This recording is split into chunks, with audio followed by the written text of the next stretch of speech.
Exploit Zero by Patrick Todoroff, Cyberpunk Espionage and Mayhem.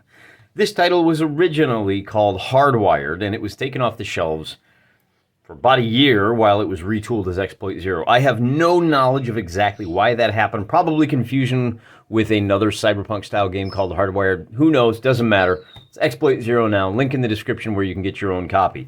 Today is not going to be a review of this game. Here in the House of Wargaming, we believe it is impossible to do a genuine review of a miniature wargame until you've played it at least once, and preferably a couple of times. Remember, this is a high-level hobby. What we are engaged in here with miniature wargaming is not like other hobbies where you can learn simply by watching and you just can figure it all out. Any game worth playing is going to be highly complicated and a technical exercise in which there are hidden and subtle, what would you call it, combinations of the way the rules work and the way the theme, the way the rules expose you to the theme of the game. These things all come out organically during play, and as smart as you may be, there's a very good chance that there are things about the game that go unnoticed until you actually get smacked in the face with them. So not a full review, but it's been a while since I've had this, and I wanted to show it to you because I think you might like this game.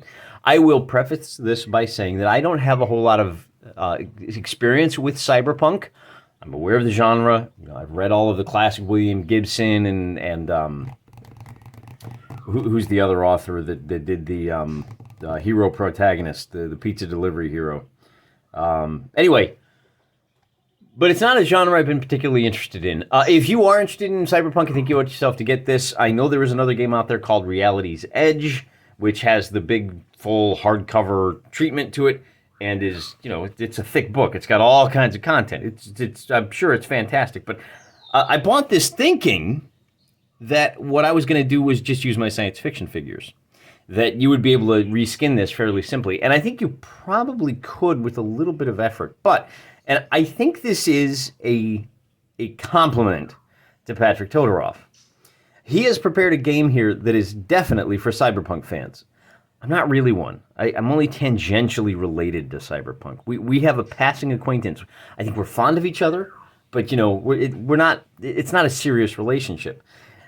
These rules are dialed into the cyberpunk ethos so deeply that I'm struggling to get it onto the table. There are things going on in this rule set that I just can't quite fully internalize in order to play it. And maybe someday when I have a little more time, we'll do that and we'll throw this on the table. But for right now, I've got other better things to do. Again, not a complaint. I think that's actually a huge endorsement, and that's part of why this is not a review. It's a, hey guys, here's a thing I think you might like. Now, Patrick Todoroff, the name should be familiar to all of you miniature wargamers, at least those of you that don't wander in the corporate-style IP like BattleTech and the God Emperor and who else? Like the Marvel stuff. I don't even know. I'm out here on the fringes. Oh, how appropriate. Out here on the fringes, right? Kind of eschewing the corporate lifestyle. But if you're out here with me, then you know Patrick Todoroff from such titles as Zona Alpha by Osprey, and of course, Night Watch. If you're a longtime fan of the channel, you'll know that we have played through 2 complete campaigns of Night Watch, Terror and Treasure in the Dark Corners of the World. This is a solo game, expressly a solo game, with a little bit of advice on how to play a team version, a co-op version of this game. Now, obviously from the cover, those of you that aren't driving, you'll allow me to describe it for you. There's a guy in a cloak and he's fighting a giant skull that has a head and body made out of bats that are flying around. That's clearly a fantasy game. Just as clearly, Exploit Zero is cops and robbers. And by the art on the cover, little pseudo, what do you call these, circuit boards, the background, the kind of the ones and zeros. It's a very binary system, obviously. Now, the art here is rough and ready. It's not particularly polished, but again, I think that kind of lends itself to the theme.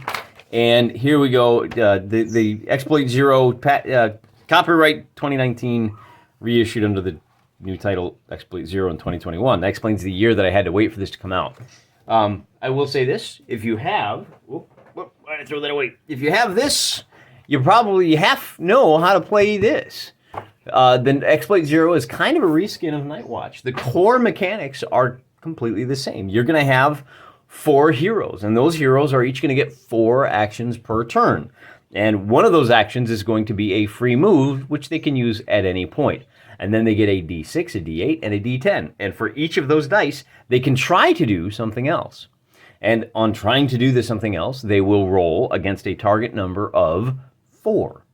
So you have a 50-50 chance on the D6, a 5 in 8 chance on the D8, and a 6 in 10 chance of succeeding on the D10. If you fail with one of them, you can always use another one, and this allows you to prioritize. If you really need to do something, burn that D10.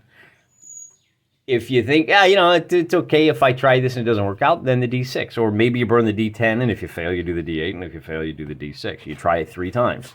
Now, in addition to that little mechanic, there are multiple character classes, if you will. However, the character classes in Hardwired, of course, are not going to be Fighter, Wizard, Thief. What was the other one? Fighter, Wizard, Thief.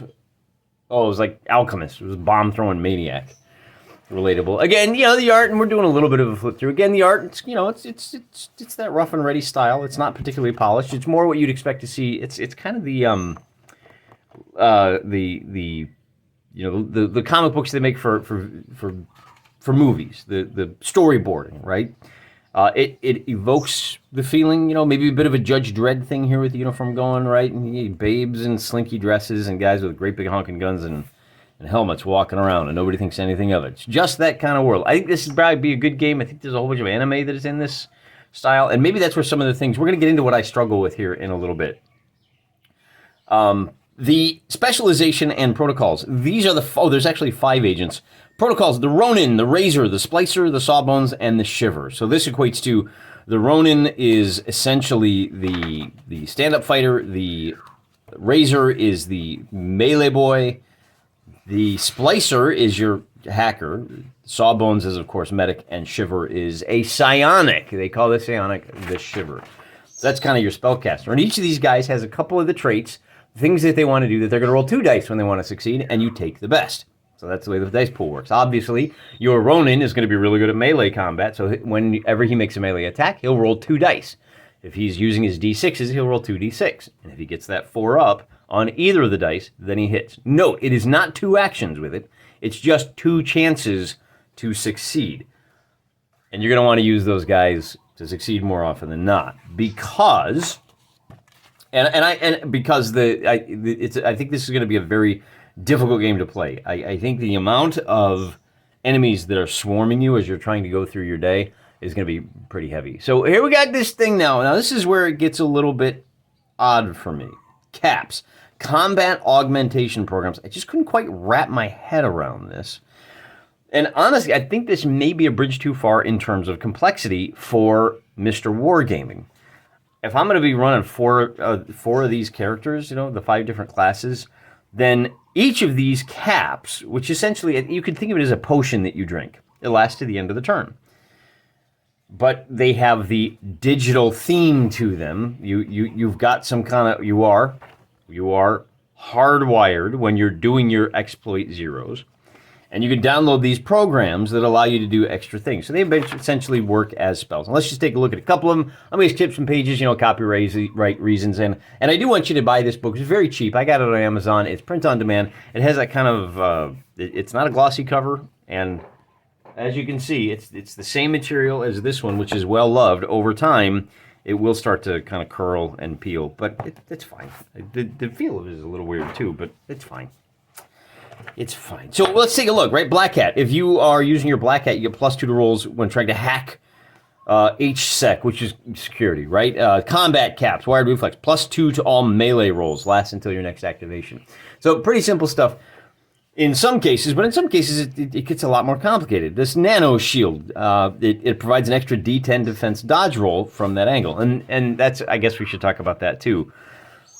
Anytime you are attacked, you're going to make a dodge or defend roll, which could be, well, it's exactly what it says in the tin. Either you're dodging the attack or you're just simply going to defend against it. If you have body armor, you're going to get a bonus on that roll. So you roll to hit, roll to dodge, defend. And if you hit and the guy doesn't defend, then you do your blamage. And in the case of your your bros, your party of adventurers, they're going to lose that D10. They're not going to be able to use that action while they have 1 wound. Once they take 3 wounds, the only thing they can do is run away, and on the 4th room, they are... What else we got? Support caps. Medic. Activate medical nanites. Heals 1 wound to self or ally when in base-to-base combat. And then, of course, our psionic abilities. This is for your shiver. Blur. Any melee or ranged against the shiver are at a -2 penalty, meaning you have to roll a 6 to hit this guy if you're shooting at him. And then you get some equipment slots. But again, you've got all of these extra special powers that just kind of stack up. And I'm just having a hard time understanding. You know, I don't know why. This is definitely me.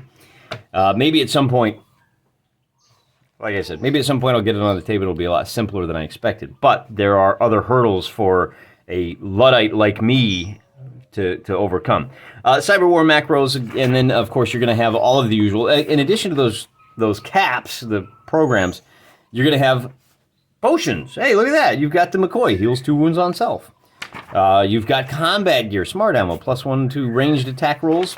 -1 to the dodge defend.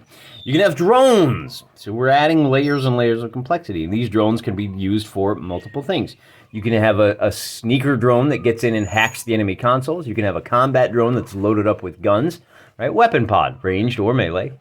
And we're going to skip a couple of pages here because then we get into the actual rules of the game, which I've largely just explained to you. Then we get to the flavor. Part 4, Dark Ops. Rent-a-Cop. So these are the cops that you have going. And one of the things I'll mention, because I don't think it gets talked about often enough with miniature war games, you got to buy this book, and then you got to wait for it to come in the mail a week and a half later. And then then the book tells you, well, what kind of figures do you need? And then you have to find and order them, and you got to wait, another 3 to 6 weeks, depending on where you're ordering from, to get the figures. And then it's another 6 to 8 weeks to go. Well, now we're 5 months into this. Man, I just wanted to play some Exploit Zero. Well, I'm going to tell you now. All you need is, pick your 5 figures. Obviously, it's figure agnostic. Any game worth its salt is. And even if it's not, we're going to make it so. That's what we do. So, 4 or 5, we only need 4 heroes, and you can just get, I think it would work great with 28mm figures from, the other miniature war games. You know the ones I'm talking about. Infinity with an I is the first game that comes to mind. I'll warn you, if you decide to go search for cyberpunk-style miniature war game figures, there is a Cyberpunk Red that's a video game that was out on the consoles about a year or so ago. It was popular enough that they licensed the name Cyberpunk Red to one of those outfits that's really good at licensing and producing like trashware. There's a board game, I think, that has, a dozen or so Cyberpunk Red miniatures in it. It's meant to just, it's a quick cash grab. Play the game this year. We'll forget about it 2 years from now. And then 10 years from now, guys like you and me will find the figures loose and go, wow, I have no idea what this is, but it could be very useful. And then smarty pants that are suckers for the Kickstarter treadmill will go, oh yeah, that's for Cyberpunk Red. I've got 2 shrink-wrapped boxes that I'll sell you for exorbitant funds, and we'll just kind of laugh and go back to doing our little, indie-style stuff. Anyway, you're going to need your heroes, right? Maybe 2 to 3 of each style, so you're looking at about 12 to 15 figures. Then for the opposition forces, they call that HSEC, you're going to need about 30. You're going to want about 10 of each. And so we'll take a look at the AI first, and then we'll look at why you need 10 of each. And I should probably explain what I mean by 10 of each. Security comes in 3 different flavors, D6, D8, D10, as you no doubt already figured out. The cheap guys are going to use D6s, the average guys D8s, and the experts D10 on their activation. And one thing to point out is that you're going to want 3 different kinds of security figures. You'll want like a private security force, your basic rent-a-cops. You may want professional police officers and then a SWAT team. If you're going full James Bond, you're going to want to have, guys in orange jumpsuits and construction hats for the mooks just wandering around, and then maybe guys in like cowboy hats for the D8s, and then like full-blown operators in combat rigs for your D10. So you can tell who are the mooks, who are the elites. Very easy on the tabletop. You may use just a color scheme. Hey, the guys in the green uniforms, if you want to go full paranoia. The guys in the red uniforms, right? Red, orange, yellow. The red ones will be D6s. The orange ones will be D8s. And the yellow uniforms will be D10s. In fact, you could probably get away with doing a whole... If you have any of the old Paranoia miniatures, then A, I'm jealous. And 2, you could use these. This is I mean, this would work great if you reskin it as a joke. This would work great as an Alpha Complex raid. So now you're ready to go on your raid, and here's where things, I think, kind of start to fall apart. You're going to, at the beginning of the turn, what you're going to do is you're going to roll a d4 2 times. And then you consult the table below and place the appropriate number of miniatures. Well, okay, what does that mean, the appropriate number of figures? I know d6 is the quality. Oh, there you go. 2 per. It's not that mysterious after all. 2 per access point. So you're going to get 4 of these d6s on the first turn. Remember, you've only got 4 guys yourself. The good news is they only have 1 wound. Once you hit them once, and they fail their dodge defend, they go down. The next turn, you're going to get 6. So there's your 10 d6s. Remember I said you need 10 figures? And then likewise, on turn 3, you're going to have to deal with 2 of the average, or 4 of the average, excuse me, and then 6 of the average. So by the end of the game, if you have not taken out any of these security forces, you're dodging 30 different guys. Let's take a look at the AI. It's very simple. It's very much an I go, they go system. I'm not going to say you go because there's no you. It's largely a solo game. These guys are trained. They're going to engage the nearest visible enemy. They'll use cover. They'll attack figures. They'll prevent agents from achieving their objective. Now, some of this AI stuff is buried in the scenarios, which we're going to look at next. But basically, just be warned that you're going to have to look at your opposition force and use them intelligently. Right? There's no just like straight up AI that you are going to be using that will tell you exactly how and where they move. Right? So, I don't even know if you can see it. This is such a great work of art. There's a little gray blobs for they're wearing their chameleon suits. They make it easier to hide. Or maybe they're using those caps that I just can't quite get. And honestly, again, I understand what caps are. But I don't want to have to deal with 4 guys that all have multiple superpowers they can use every turn. Sometimes one's on, one's off, one's on, one's off. Just give me a guy in a suit of armor with a big sword. Okay? The armor never changes. It's very easy. We'll take a look at the intro mission, the Seraph Protocol. Well, I don't know what this is. This gets a serious ding in my book. It's just random shapes. I get it. You know, you're showing the agent deployment zone, and then where those 1, 2, 3, 4. Oh, and by the way, the security forces, the 2 groups of them will come on at random 1, 2, 3, 4 areas, right? So you have to get on, get your stuff done, and then get off the mission exit area. This is all described in the text. I don't know. It wouldn't have taken a whole lot more effort to do a little bit better than just this modern art. I like this style better, rough as it may be. Then we get to, the Seraph Protocol of the mission. It tells you the table setup, crowded urban sprawl. Most of your missions will be. You're not going to be doing a whole lot of stuff. Maybe some like suburban hellscape, although I'm a suburban boy. I like the suburbs. Table size, about 3 foot by 3 foot. The bigger the table, you can go with 8 turns, and then you're just going to get flooded with security forces. It's basically, get in, hack a system, pass a couple of checks, and then get out. If we look at some of the other systems that you got in here, the other missions that you may have, he doesn't really, he lays out a simple little campaign here, and by reading through the campaign and playing through it, it gives you, and there's only so many different things that you can do with a miniature war game, right? One of them is a simple get across the table. One of them is a simple kill as many of the bad guys as you can. One of them is put a bad guy somewhere and then you have to go kill that guy. He starts with like 2 to 4 guards. One of them is there's something hidden and you have to send people to search in multiple areas to get the thing. It's standard fare, but it's dressed up in this hardcore, hardwired, Exploit Zero cyberpunk style. Hey, if you like cyberpunk, this is the game for you, right? And then Patrick gives us a nice little... he's at stalker7.com, by the way, if you want to go check out the Exploit Patrick. Yeah, boy. And then we have a quick reference sheet. It's no great shakes, but again, there's not a whole lot to this game as far as the actual rules are concerned. It's when you start layering on the fluff and the extra special abilities. A couple of other things we should talk about. Gear, you get 3 slots, and some gear might take 2 slots. This is a sample agent, kind of shows you what to expect. He's got 2 drone hardpoints, and then again, the drone info, how fast it moves and all of that. Suggested number of type of miniatures. What else we got? We got, this is as complicated as it gets, right? Like I said, no wounds. You can use all 3 die types. You get 3 actions plus the free move. And then with the first wound, you only get the D8. With the second wound, you get the D6. And with the third wound, all you get is move. And then you shuffle off this miniature Wargame coil. I guess that's about it. So, again, really evocative. It really dials into the genre. And I'm glad I got it. Like I said, it wasn't too expensive. I think I got it for like 12, $13, which, all things considered, for a miniature war game rule, it ain't bad, man. It ain't bad. It's about 40. It's 48 pages. Okay, 50 pages.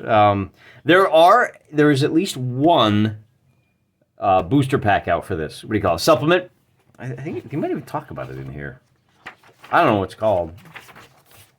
Let's see if we can find it real quick. This is good listening, I'm sure. It's called the Uplift Protocol or something like that. Just Google. Just look. Like I said, stalker7.com.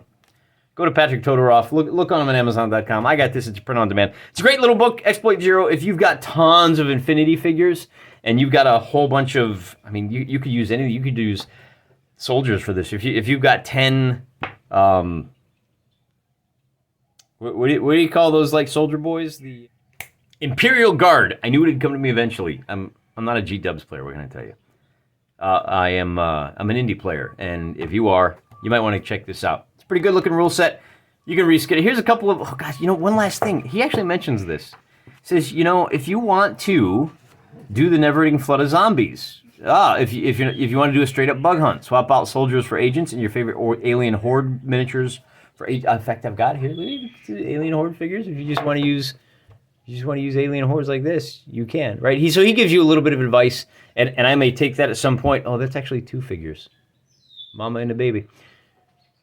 Everything you need right here. Use whatever figures you got. It's your table. Do it your way. Until next time, I'm praying for you.